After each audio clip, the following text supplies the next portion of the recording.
Umatri rang ba kajalau Conrad sangma oleh tu bakajalang juga kenhuan menteri kabalong matagasngi ka khan atarik unai luar arajak rafulai kala raiban penduk no ya kajang asoi sekolah juga Sorkar ke barim kabedi bakajang pendi Bording kawai napok kawa Kynshi ba kawai pat na kawa Khri. Kini ka kontrak kadai kabale soi kapor balong menteri rang ba Dr. Mukul sangma bat ke private company. Naka mata kajang pendi Bording naka Kynshi river stage 1 bat kawai pat kadai naka benta ka Khri river stage 1 and stage 2.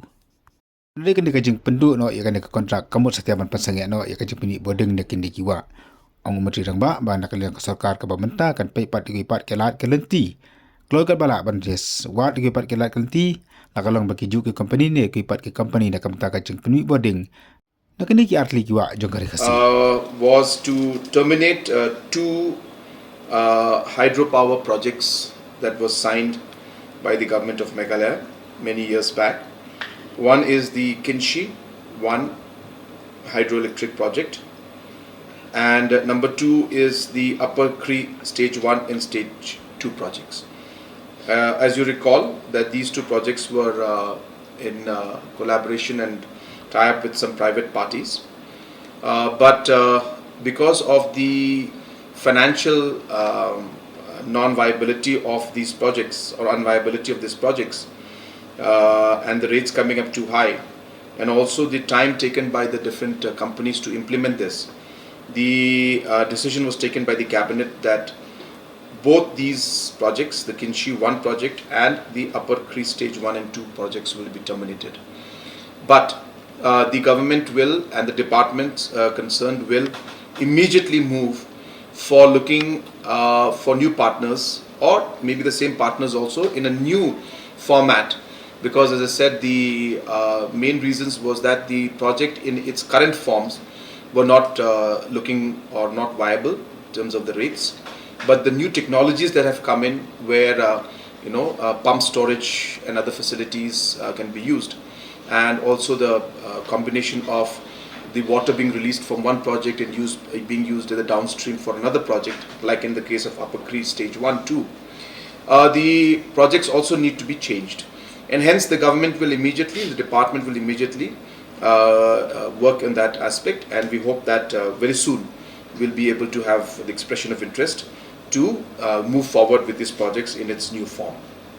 The technical viability of the project was impacted. The water level, they had studied again.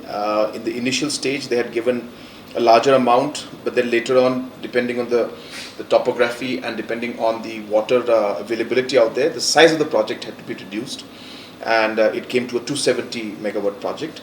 And then after that, again, because of the fact that all the investments had to be made with a smaller project and a smaller size of the output, the viability of the project was not there anymore. So it was purely on the basis of technical viability.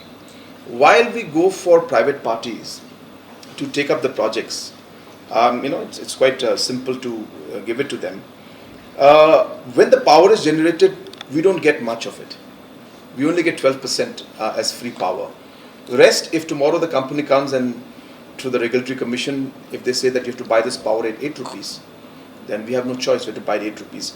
So the question arises whether how feasible it is for the state government, how feasible is it for the people of the state, how feasible is it for the government. Now today, for us to produce and go forward in a project like, say, just to give you another example, say Leshka, thousands of crores of investments will have to be made in order to produce another 100, 200 megawatts out there.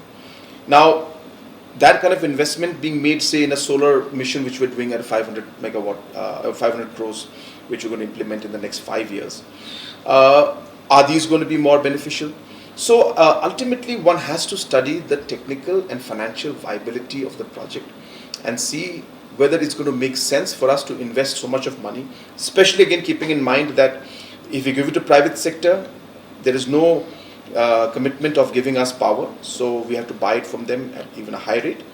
And number two, for us to take up the project on our own also, with MECL having a large financial stress on it even today, would it be financially viable for us to do that in the long run? That aspect that has to be seen. So the decision may sound very simple, but it has large implications in the years to come, and hence we have to be very careful. We feel that it is more important as of now today to efficiently run the system that is already existing. How do we ensure that the supply of power that we have, how do we rationalize it? How do we make sure that we are able to purchase it at a more better rate and sell at a high rate whenever we can? And how to improve the overall efficiency in working of all the systems. Today you'll be happy to know that all the units of the power supply today are actually functioning. All the units.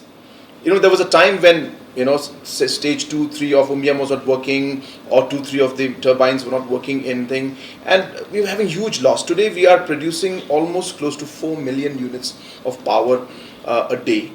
That's the highest we have ever produced. So I think it's important to look at these efficiencies and overall efficiency in terms of our AT&C losses. So all these areas are important. So production is also important.